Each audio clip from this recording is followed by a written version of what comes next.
কখন আপনি বুঝবেন যে আপনি দালাল দ্বারা পরিবেষ্টিত? দালাল, মুসাহেব, আমলা এসবের দ্বারায় যিনি পরিবেষ্টিত হয়ে যান এবং তাদের দ্বারা যিনি প্রভাবিত হন, তিনি কখনো সত্য নীতির উপরে চলতে পারেন না। এ বিষয়ে একটা ফেসবুক পোস্ট করেছেন চট্টগ্রাম ইউনিভার্সিটির professor doctor Ahmad Ali sir.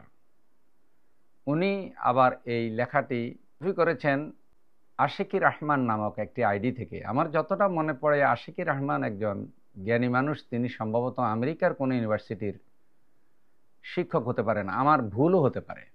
লেখাটি শিক্ষণীয়, যিনি লিখুন না কেন।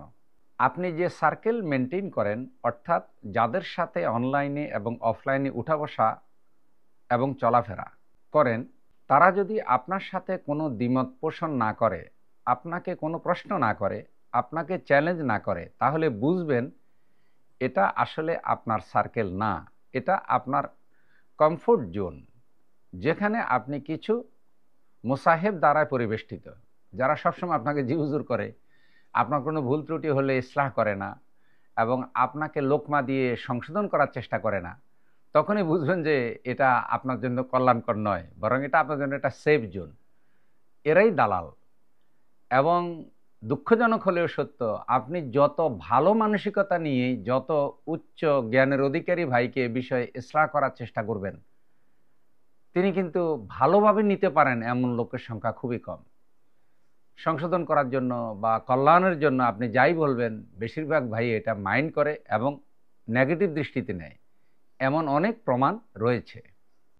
এই কমফোর্ট জোনের বাসিন্দারা আপনার বেড়ে ওঠা এবং পরিপক্কতা অর্জনে মোটেই আপনাকে সাহায্য করছে না। দেখছেন কি গুরুত্বপূর্ণ কথা। যারা সবসময় জি হুজুর করছে, আপনাকে ঘেরাও করে রাখছে এবং আপনার ব্যাপারে বন্ধুসুলভ ইসলাহ করার চেষ্টা করবে বা আপনাকে সবসময় গাইড করবে যেন কোনো অকল্যাণ বা কোনো খারাপ বিষয় আপনাকে স্পর্শ না করে, এই দালাল বা আপনার আশেপাশে যে মুসাহেব গোষ্ঠীটা আছে, তারা চাইবে না যে আপনি তার সাথে মিশেন, কারণ আপনি মিশলে ওদের দালালি বন্ধ হয়ে যেতে পারে।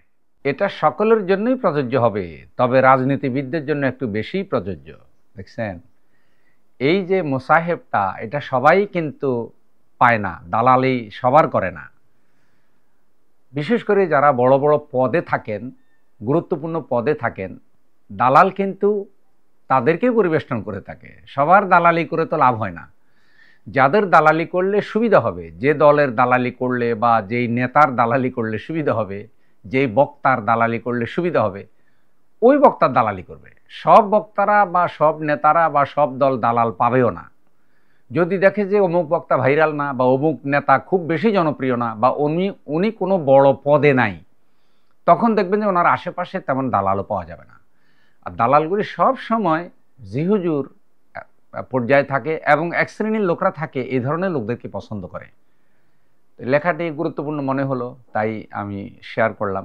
আল্লাহ আমাদের সকলকেও এই দালাল মুক্ত জীবন দান করুন এবং আমাদের আশেপাশে যদি সচেতন বন্ধু থাকে যারা ভুল ত্রুটি করলে আমাদেরকে সংশোধন করবে ইসলাহের জন্য, তারাই সত্যিকারে বন্ধু।